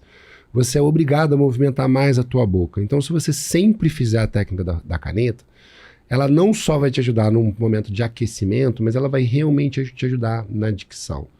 Né? Tem casos assim, você falou da rinite. Cara, tem coisas que não tem jeito. É você realmente se conhecer e se perceber. Como você falou, eu já sei que o meu olho está lacrimejando, eu estou com um pouco de rinite. É fazer o teu público entender que é aquilo. Tem alunos que chegam para mim e falam, cara, eu fico muito vermelho. Mas é um vermelho, assim, surreal, é muito. O que é essa vermelhidão na pele? É algo que as pessoas conhecem como rosácea. É uma patologia que não tem cura. É de cunho emocional, sua pele vai ficar, qualquer gatilho emocional, por menor que seja, você vai ficar vermelho, pescoço vermelho. Só que a pessoa fica constrangida com aquilo, com o medo do outro achar que ela tá nervosa, e ela realmente fica nervosa, e aí ferra tudo. Então, o que eu falo? Você tem rosácea? Tenho. Cara, brinca com essa porra, brinca com isso. Fala, gente, vocês estão me vendo? Aí eu falo, eu estou virando um camarão, eu estou virando uma Power Rangers rosa, que... Não se preocupem, eu vou sobreviver no final. Então, assim, já quebra o gelo. Porque aquilo que você falou, a gente estava conversando ali, você já traz a pessoa, já tem empatia, e a pessoa, você se desliga disso e faz o seu trabalho. Verdade. Então, eu não sei se eu respondi exatamente a tua pergunta, mas era basicamente nesse Mas sentido. da dicção, o exemplo da caneta, da prática foi excelente. Eu não tenho nenhuma outra técnica, assim, agora de memória fácil, porque eu também uso essa técnica da caneta com os meus alunos, sabe? Porque é Legal. algo que funciona. Realmente, eu esqueço, tipo, não me lembro. Não é mais nada. E você, como comunicador e produtor digital, você tem aí sua mentoria High Level, que ela tem um ticket bem alto pra ser uma... Desculpa, você pode segurar só essa... Claro! É porque eu acabei de pensar em outras coisas que também Boa. ajudam na dicção. Por exemplo, você pode fazer atividades que são ridículas de fazer, mas que aquecem e mexem com tua língua, que mexem com a tua face. Então, no teatro, por exemplo, tem técnicas que você aquece até a tua sobrancelha. Quando você faz esse tipo de coisa, você bota a língua para fora e puxa. Se você colocar a língua para fora e voltar com muita força, você vai sentir a musculatura trabalhando. Isso vai melhorar a tua dicção naturalmente. Por quê? Porque você diminui a flacidez da tua língua, desse músculo. Mas, quando a gente fala dessa área, a caneta resolve, ajuda. Faz Desculpa. desaquecer a sobrancelha. Então, experimenta pegar a tua Não é essa sobrancelha. palavra desaquecer, é que eu esqueci. Aquecer. Aquecer a sobrancelha. Nós temos muitas terminações nervosas aqui e existe um alto nível de fluxo sanguíneo que acontece aqui. Se você apertar aqui, ó, e você for apertando aqui, ó, você vai massageando o teu rosto. Quando você solta, tá diferente. Quando você solta, você mexeu com as suas terminações nervosas. O teu rosto, ele não vai ser o mesmo rosto de que estava antes. É como se fosse quase um botox natural. Justo. A musculatura vai preenchendo os buracos. Existe aquecimento que você faz com os olhos para você melhorar a sua capacidade de visão lateral.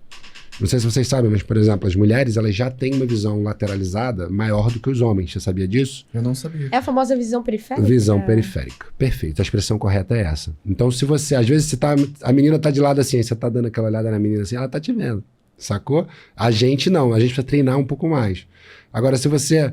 Tem uma player do mercado que eu já não acompanho há muito tempo, mas ela é acho que é a Tatiana Gebrael. Ela ensina uma fisioterapia ocular. É polêmico.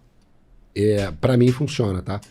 Ela ajuda pessoas a reduzir grau de miopia, por exemplo, fazendo exercício, porque isso aqui também é músculo.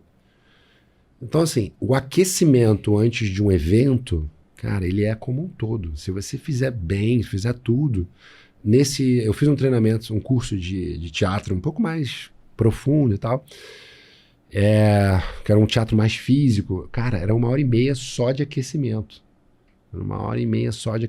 Então, assim, tem muita coisa legal que dá pra fazer. Fez sentido? Deu pra entender? Total. Entendeu? Muito. Cara, é muito legal quando a pessoa traz literalmente na prática, né, as coisas como funcionam. Eu adoro isso, de fato. Mas, ó, continuando, você como comunicador e produtor digital, você tem hoje aí a sua mentoria, que inclusive tem um ticket bem alto. Queria saber de você como é que você usa a persuasão pra vender. Legal.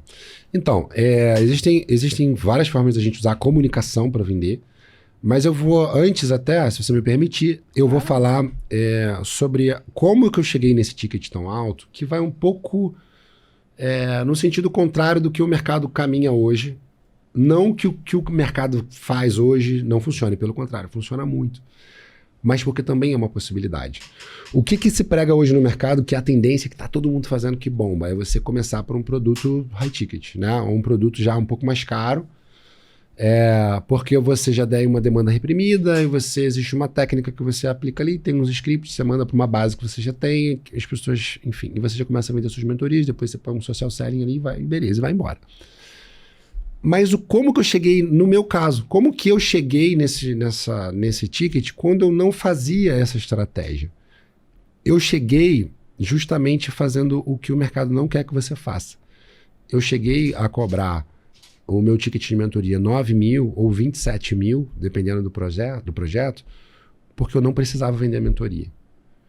Então, a partir do momento em que eu tinha um produto que vende 10, 15 por dia, e que a minha hora, mesmo recebendo 9 mil e tendo que me dedicar 4 vezes por mês, 2 horas de encontro, porque o meu encontro, ele é denso. Essas atividades que a gente fez em 5 minutos com vocês, elas acontecem em 40 minutos.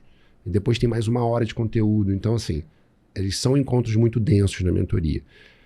Para mim não valia a pena. Então, o que eu fiz?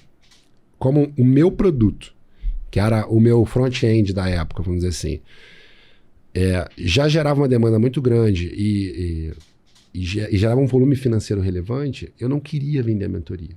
Então o cara chegava para mim e falava, cara, você tem um produto mais exclusivo? E eu falava, tenho. Quanto custa? No começo, R$800. R$800. Aí vinha outro. Eu falei, porra, não quero fechar isso. Você tem um produto? Tenho, R$2.000. Aí o cara vinha e fechava. E assim eu cheguei a 9. Então, por que eu tô falando isso? Porque se você tiver sim um produto mais barato, que gere volume, que você consiga fazer volume, você vai também atingir o cara exclusivo. Porque esse cara da exclusividade, que é o cara que vai pagar 9, que vai pagar 15, que vai pagar 10, esse cara, ele vai te conhecer ali, ele vai assistir 1 ou 2 aulas, ele vai ter uma ideia do que o produto é, e ele vai falar, pô, esse cara pessoalmente deve ser foda. E ele vai te ligar. Eu lembro que a gente comprou uma mentoria do Nathanael. Já veio aqui já, né? O Nathanael Oliveira até hoje, a gente já tá chegando nos 300. Ele não episódios. veio? Ele veio. Ele foi um dos primeiros e pra mim foi de copywriting, com certeza. Ele é brabo, o né? melhor episódio que eu já gravei, um dos melhores, foi surreal. Maneiraço. A gente comprou uma mentoria dele na época, bem no começo. E aí acho que a minha mentoria, eu tinha uma mentoria de 2.000 e pouco, 3.000. E aí ele na mentoria falou assim, ninguém falava de high ticket, ninguém falava. Isso, cara, 4, 5 anos atrás. Aí ele falou, cria um produto caro, vocês precisam criar um produto caro. Aí eu falei, porra, como é que eu vou criar um produto caro? Ele falou, tem gente para comprar um produto caro. Eu devia ter uns 5 mentorados na época, fui bem no começo, no individual. E aí, queria um produto caro que vai vender, não sei o quê. E na época ele falou de um produto tipo de 25 mil. Aí eu falei, não vou criar um produto de 25 mil. Meu produto custa R$300. Não, tipo, na minha cabeça, ninguém vai comprar. Mas beleza, vou criar um produto. Aí criei um produto de 18 mil. E nesse produto tinha tudo que eu podia entregar, até a alma. Porque eu precisava acreditar que eu estava entregando o suficiente para cobrar 18 mil. Era um produto que ele tinha tanto que ele não valia 18 mil. Ele realmente valia uns 50, porque eu ia ter que pegar avião, ia ter que mudar de estado, ia ter que...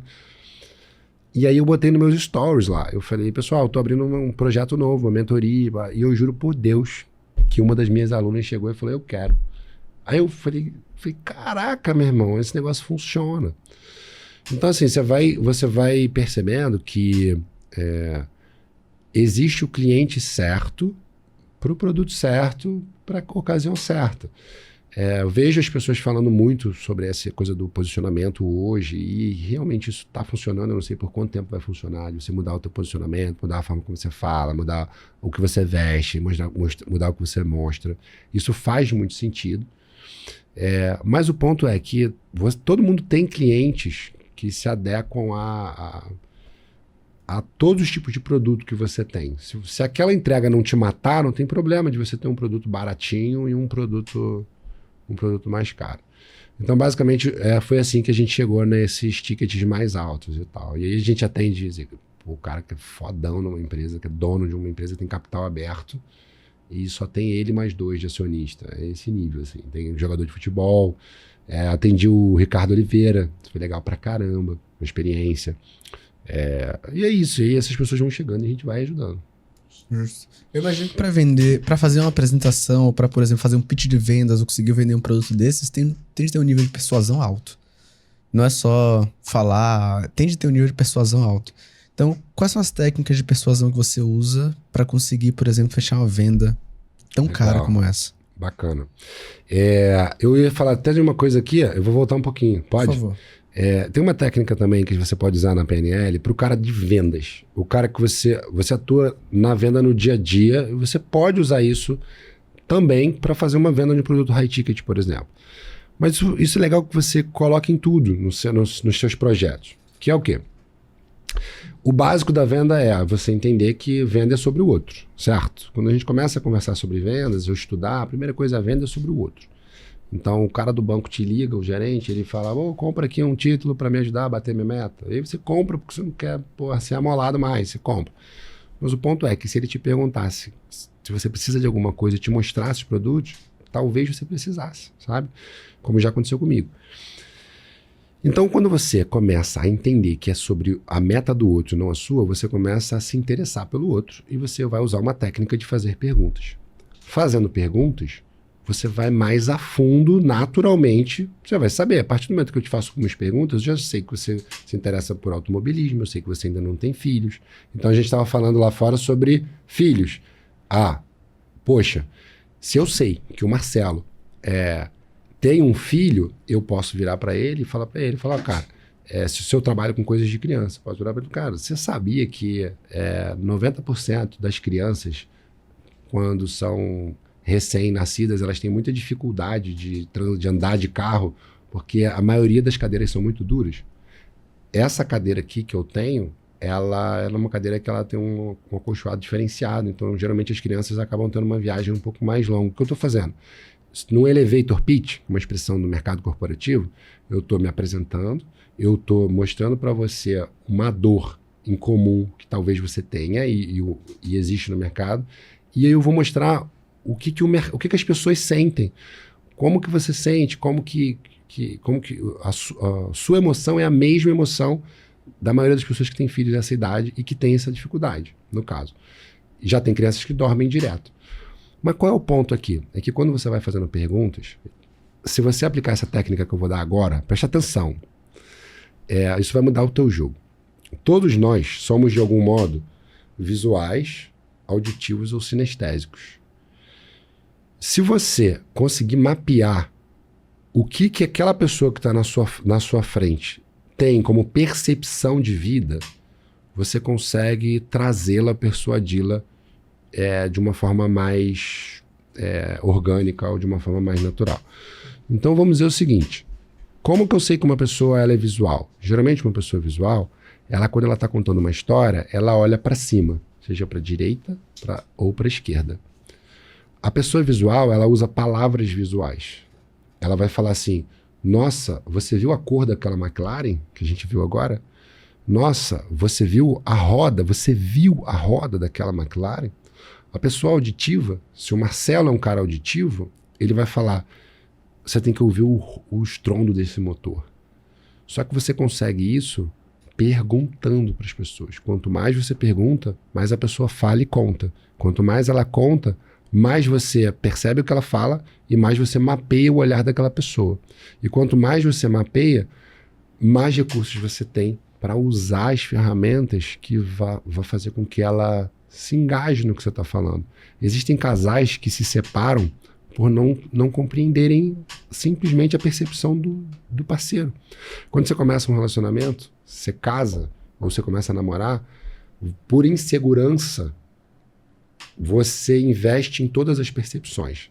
Você se arruma mais, você bota uma roupa maneira, você leva a pessoa para passear, para um restaurante bonito, especial, você fala coisas bonitas para ela ouvir, você toca mais a pessoa, abraça. E conforme você vai ganhando segurança naquele amor, você vai relaxando naquele relacionamento. Quando você já está muito tranquilo naquele relacionamento e você não sabe qual é o tipo de percepção que a pessoa tem, a pessoa que você ama, vamos dizer que você seja um cara visual e a sua namorada seja uma pessoa sinestésica. Ela quer o que de você? Ela quer toque, ela quer que você abrace. Não adianta você ficar falando para ela que você a ama, porque ela não é auditiva. Aquilo tem valor, mas o valor é o que ela vai sentir quando você tocá-la.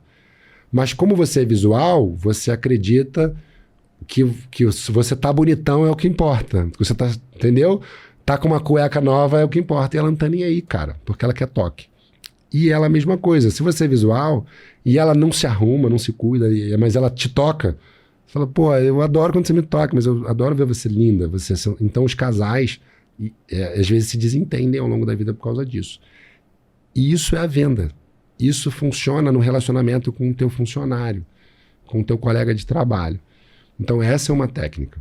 E aí quando a gente vai falar de um pitch de vendas, basicamente, se a gente está falando no individual, no 1 a 1, além de você ter um script para você seguir que faça sentido, o que é um pitch de vendas na minha percepção, resumidamente, que faça sentido e que gera resultado. Se você está no digital, você não precisa se preocupar com será que ele vai perceber que eu estou vendendo para ele? Porque, pô, meu irmão, né? A gente já está num momento do mercado que o mercado já está calejado, amadurecido.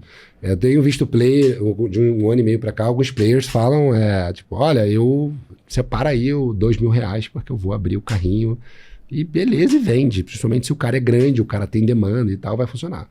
Mas para o cara pequeno ou de um outro nicho que não seja, enfim, tão conhecido, um nicho associado à psicologia, não vai funcionar. Então você precisa entrar no pitch com tranquilidade. Então você precisa ter razão, você precisa colocar a razão. Precisa ser um motivo plausível para aquela razão fazer sentido.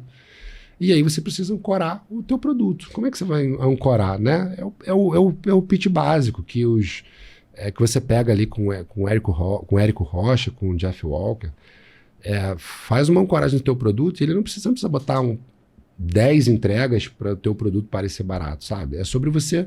A última vez que você viu alguém oferecer o que eu estou oferecendo aqui, custava 7. Aqui é isso e mais um bônus, mas custa 1.000.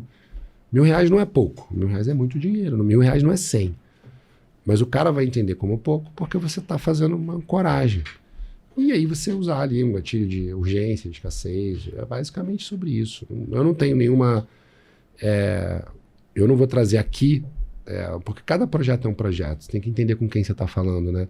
Eu não curto muito essa coisa da receita de bolo, sabe? Tipo, isso aqui é isso. Às vezes o cara tem um pitch redondinho, mas ele não está conseguindo passar a integridade, não está conseguindo passar a verdade ali.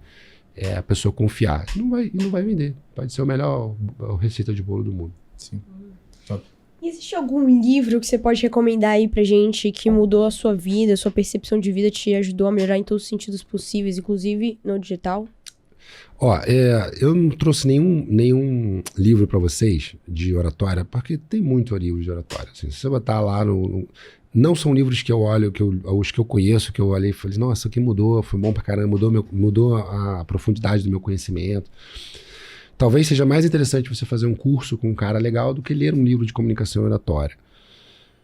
Eu tenho vontade de desenvolver um livro diferenciado no mercado em algum momento. Mas o ponto é o seguinte, eu vou trazer para vocês um livro que foi um livro que mudou literalmente a minha vida e que eu acredito que possa mudar a vida de qualquer pessoa e que é 100% conectado com comunicação. Por quê? Porque tudo é comunicação. Quando a gente está falando aqui sobre PNL, a gente está falando sobre algumas técnicas de você se reposicionar dentro da sua própria mente para você mesmo, para que a sua mente não pense o que não deva pensar sobre você mesmo. A gente está falando sobre comunicação, é a sua comunicação com você. E se você tiver uma boa comunicação com você provavelmente vai ter uma comunicação saudável com as outras pessoas ou até com um público grande que seja, ou no digital, enfim. As pessoas que você consegue ver fazendo um excelente trabalho online e sendo literalmente admiradas pelo trabalho como um todo, não só pelo faturamento, porque às vezes a pessoa consegue um faturamento extremamente relevante, vendendo um produto, seja o que for, às vezes não está tão presente, mas ela é admirada pelo faturamento, pela capacidade que ela teve de gerar aquela grana, e não pelo trabalho como um todo. A pessoa que você vê e você admira como um trabalho como um todo, essa pessoa ela tem uma comunicação que passa essa segurança para você porque ela comunica bem com ela mesma, porque ela se sente assim. Então o livro é o Poder Sem Limites, do Tony Robbins. Anota aí, é um livro denso, não é um livro fácil. É um livro que ele até tem uma passagem peculiar na minha vida, porque eu ia para o terminal rodoviário, eu saía do trabalho, ia para o terminal rodoviário lotado para pegar o ônibus para voltar para casa. E aí eu passei numa banca assim, de rua e tinha uns livros velhos vendendo, assim, e tinha uns livros, sabe aqueles livros da livraria que sobraram e não tinha vazão? E aí eu tinha o livro do Tony Robbins, esse do Poder Sem Limites, isso lá em 2009, talvez. E aí o nome do livro só me chamou a atenção. Poder Sem Limites. Eu falei, pô, meu, vou virar o Jiraya, né? E eu comprei o livro. E quando eu cheguei em casa que eu comecei a ler, eu não consegui ler. Aquilo não fazia sentido na minha cabeça e eu guardei o livro. É um livro, enfim, com letras pequenas e tal, pelo menos a versão que eu tenho. E aí, alguns anos depois, eu vi um vídeo do Tony Robbins no YouTube. Já em 2014, por aí. E aí eu falei, poxa, eu queria ter um livro desse cara, hein? Esse cara o livro dele deve ser bom. Eu tenho o livro desse cara. Aí eu peguei o livro e eu não consegui ler. De novo. De novo. Assim, eu não consegui avançar fazendo sentido. E aí, lá na frente, em 2018, 2017, quando eu começo a montar o treinamento, eu comecei a estudar. Eu falei, vou pegar o material daquele cara de novo. Quando eu comecei a estudar, aí a minha mente, expandiu. Então, assim, cada um tem um momento, tem um tempo. Mas é um livro que, assim, tem muita coisa lá. Muita coisa lá. Foi o primeiro livro que ele escreveu. E é algo que, assim, muda a vida mesmo. Esse é um livro transformador. Poder Sem Limites eu conheço. Hoje tem a foto dele com a capa azul. É um livro denso. Mas todo livro do Tony Robbins é denso. Parece uma bíblia gigante. Mas todos valem a pena. Todos valem a pena. Cara, que bate-papo rico, bate-papo incrível. Eu confesso que eu adorei por 2 razões. Primeiro, que eu gosto pra caramba de você. Meu irmão. Mas segundo, que é o principal, pela qualidade do conteúdo que você entregou, cara. Bom, cara. Parabéns. Muito bom. A gente já sabia que ia ser bom, mas superou as expectativas. Muito obrigado. Legal. E eu tenho certeza que você que tá aí do outro lado também gostou. Inclusive, lembra do que ele falou lá no início? O melhor comentário, o comentário mais interessante sobre um insight que você tirou aqui no podcast, algo do tipo, a equipe do Paulo vai dar uma olhada e você vai ganhar o quê, Paulo? Vai ganhar um encontro comigo, vai ser uma mentoria de 2 horas, onde juntos a gente vai mapear a sua dificuldade na comunicação, seja ela fora do digital ou no digital, e a gente vai trabalhar nisso para você ter seus resultados. Olha, legal, então... Não vai, né? Não vai perder, hein? Agora, olha, estamos chegando aqui à reta final do nosso episódio. A gente costuma finalizar ele com uma pergunta reflexiva. Você topa responder? Vambora. Então vambora. Paulo, que mensagem você gostaria de ter ouvido lá no início do digital que você pode transmitir hoje para quem está acompanhando a gente aqui? Que mensagem? Caramba, cara. Vocês podiam ter me preparado para essa... Quem sabe faz ao vivo. Cara, olha... Assim, uma mensagem é principalmente que tudo é possível. Acredite que é possível e faça o que é preciso fazer. Porque o que acontece, assim, resumindo, é que às vezes a gente escolhe acreditar no que não nos coloca para frente, no que bloqueia nossas ações. Então, aquilo que eu falei de você não tá bem, mas alguém falou que você tá ótima, escolha acreditar que você está ótima, porque todas as crenças são escolhas. E quando você permite que uma crença avance muito, ela se torna uma convicção. E uma convicção é algo que você tem certeza absoluta. Então não permita que uma coisa ruim se torne uma convicção na sua vida. Se você está num projeto, está num trabalho, escolha acreditar que você é capaz, que você pode. Porque foi esse movimento que me permitiu hoje estar aqui, batendo esse papo, que é uma meta, um sonho, um objetivo para muitos profissionais do digital. Então, é por aí. Boa. E olha só, você acha que acabamos? Não acabamos, porque não tem acabamos. mais? Temos o quê? Presentinhos que faz, olha lá. Uhul! Mais e mais. Caraca, gente, só vocês. Uau. Caraca, olha Ei, só. agora vira. Olha só. A galera inovou, hein? Caraca, que capricho, hein? Que capricho, Gente, cara. eu já tive aqui, mas eu não fiquei na entrevista, não vim pra entrevista, eu vim Sim. como acompanhante e mesmo assim eu recebi todos os presentes. Se vocês têm o desejo de estar aqui, continuem desejando, porque é muito legal, é muito especial. E agora, eles fizeram tudo diferente, sabe? Vocês são muito legais, muito especiais. E eu sei que isso dá trabalho, cara, isso dá trabalho. Gente, obrigado a todos os envolvidos aí, tá? Pelo carinho. Eu vou botar isso aqui lá na minha prateleira. Legal, muito obrigado pelo carinho também, por ter aceitado o convite. Foi um prazer, Inclusive, cara. Parabéns ao time de experiência da KiwiFi e da Obrigado, Ana gente. Maoski, todo o time que faz um trabalho incrível. É um carinho genuíno que a gente tem com os nossos convidados, porque a gente sabe que não é fácil tirar um tempo na agenda para vir aqui e compartilhar um conteúdo gratuito de valor pra galera. Então, muito obrigado a você por estar aqui com a gente. E, cara, pra galera que vai querer continuar te acompanhando, deixa aí suas redes sociais pra eles, vai aparecer na telinha. Bom, segue lá, Paulo_Vinícius com 2 N's. Me manda uma mensagem lá no direct para eu conhecer um pouco você. Me fala se o podcast ajudou você de alguma forma.